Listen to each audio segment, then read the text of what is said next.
Today we're diving into something a little bit different on the channel. I'm going to build a beat entirely with Bloom Palette Object, and I'm going to bring you along for the ride. This plugin is the latest creation from the Excite Audio team. If you've been here for a while, you may remember them from when we explored Lifeline Console and Expanse a couple of years back. But this time they've done something really interesting. It's basically like a door inside a door. Let me show you what it can do.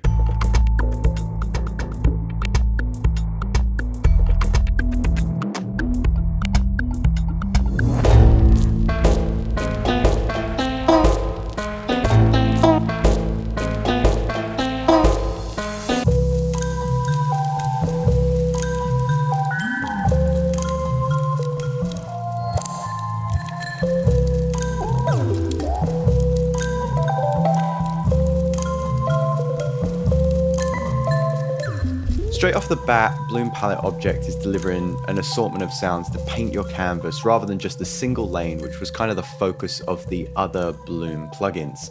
I think I'll start the same way a lot of us producers would when we grab a new plugin and find something that I can build off of. So we're going to come to full beat. Here we've got a mix of melodic sounds and textural percussive stuff in the sequencer, which we'll come to soon. And that's really what I'm looking for, those kind of North Borders Bonobo sounds. That's nice.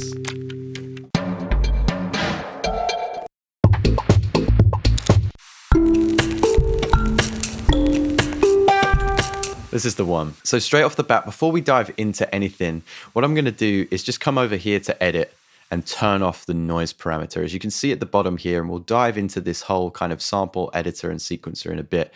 But we have these three noise modules here, the newest of which is speaker, which allows you to play your music through different speaker sources, which is very akin to Lifeline Expanse reamp module, right? I'm going to turn off noise and come back to the main page here, where we're met with echo.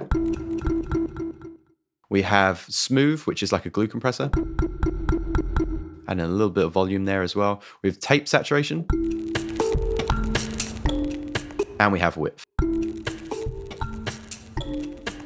A minor point that I really appreciate the team looking at is this key function here. When we change the key, I'm going to set this to B minor, it will change the melodic parameters, but it won't repitch any of the percussion and drums and stuff, which is super handy. Next to key, we can find actually all of the layers and loops that are used inside Bloom Palette Object. So we have the different melodic sounds, instruments, textures, so on and so forth. We can see what sounds we have along the bottom.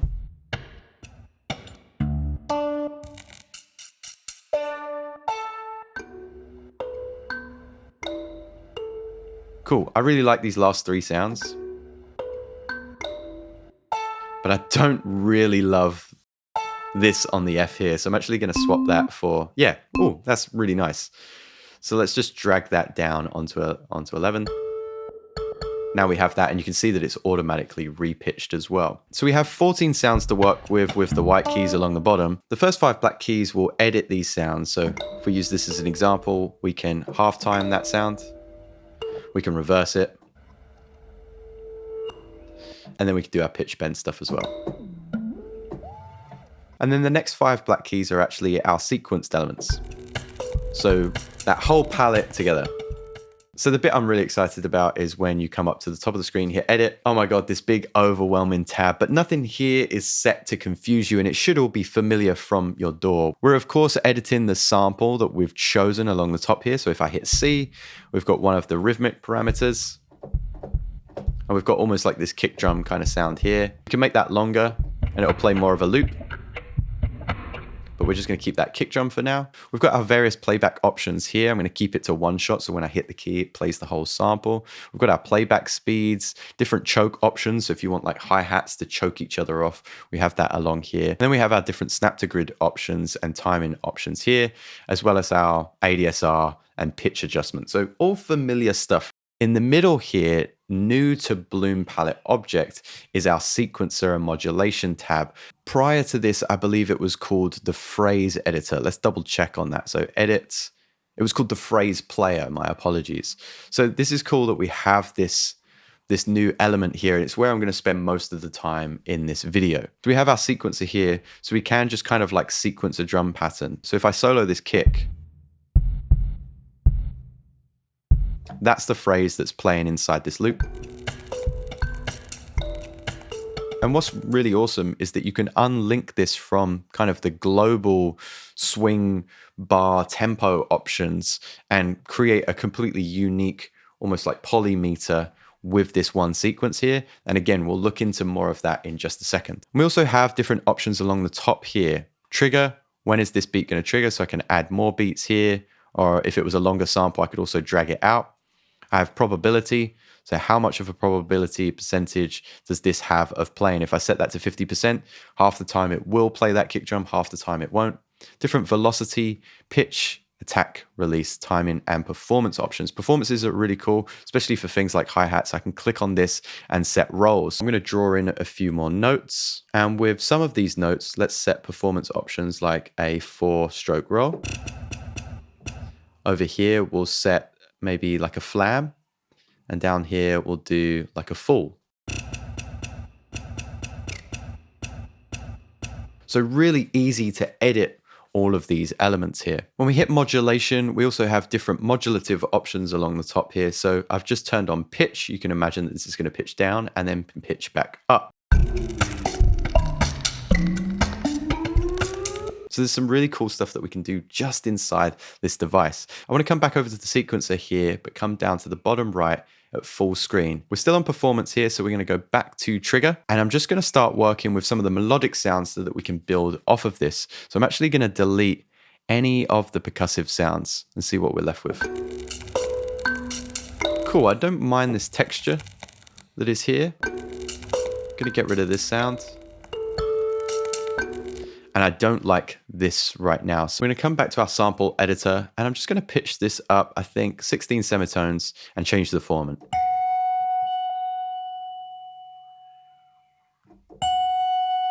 That's much nicer, but I'm going to turn it down as well. Lovely. I think it'd be nice if there was like some crowd noise underneath this. So I'm going to turn noise back on, set this to dynamic, which means that when the sound plays, it's actually going to start to play that noise.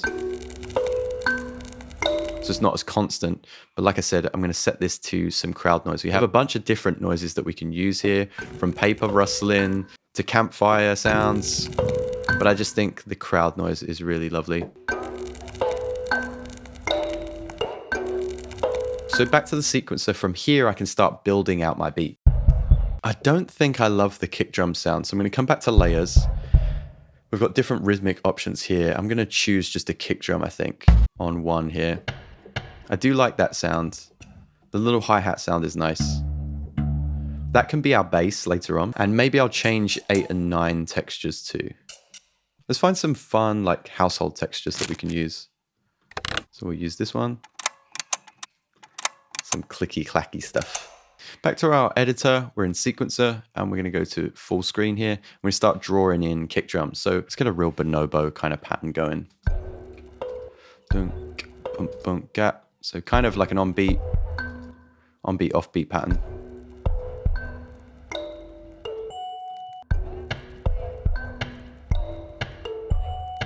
Fill that in with some skippy hi-hat stuff. And don't forget, you can unlink these. So if we want this to have more of a shuffled pattern with the hi-hat, then we can do that. We can increase that shuffle or decrease that shuffle. I like it at kind of around that 36 mark. And we can set some different measures here. So if we set this to like 8th notes, it goes so much slower than the rest of the sequencer. So you can really get some cool polymeters, as we mentioned earlier. Let's keep this on 16th. Actually, let's just keep this linked for now.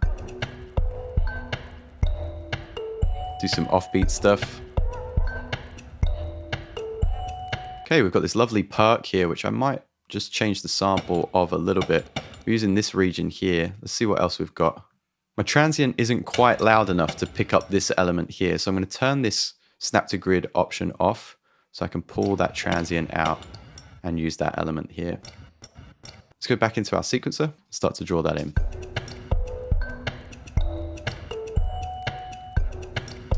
Okay, I think these are going to be a little bit loud. And then our other sound here as well, still a little bit loud.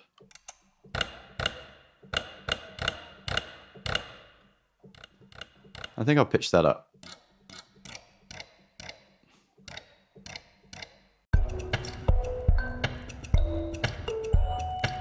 I'm trying to fill in the gaps where I can see them.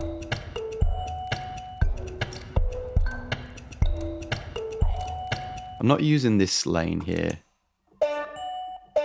which I think is this sound. I think just one more hi-hat would be really nice. So I'm going to replace that bang with a little hi-hat sound. I'm going to bring this tail all the way down, keep it on hold, so I can just kind of like splash the note, if that makes sense. And we'll take that down. Pitch up maybe? Let's see what it sounds like with everything else.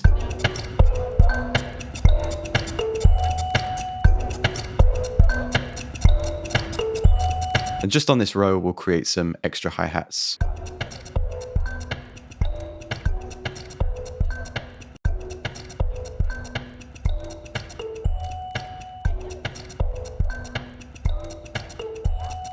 I think with this, I'll change the performance mode of some of them. So with that first one here, maybe let's set that to some kind of roll. It's maybe a bit too obvious there. And then like a flam in the middle, so it's not perfect. Yeah. I want this one to be a little bit quieter, so I'm gonna bring that velocity down. I think that sounds really lovely. So what we need to do is add some bass. We've got the bass layer here, and I'm just gonna drag that out, maybe 3 notes. Would that be enough? Yeah, that's gonna work.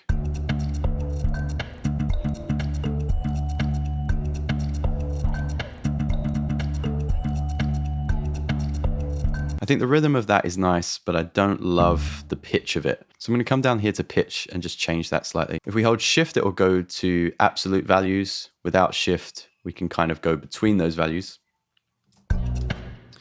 There we go. And we'll start with 3. 3 sounds way better. I actually want to put a new pattern on the D sharp here. So maybe it'll be like that. So what I'd like to do is copy this entire pattern to B so I could create a new bass line. So all I need to do is right click, copy pattern, right click again, paste pattern. And in B, we have that same pattern, but we're just going to change the bass line, maybe a couple of the perks to keep it fresh. Let's make sure that we've selected that bass, and then let's go down again. So pitch. I like that. Does it play long enough? No, it needs to play double. And then we need this back here. Quick edits in there, couldn't even see. Maybe in this one, I'll just change like some of the hi-hat patterns. Let's actually put a phrase here that allows it to perform. 4-stroke roll here. A couple little rolls on the hi-hats across there. We can add like a little snare hit at the end as well. I think it's fine where it is. This is great. We can kind of like automate this stuff.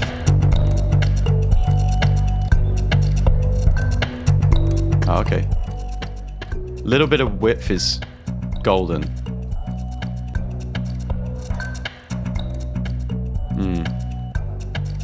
Brighten it up a little bit.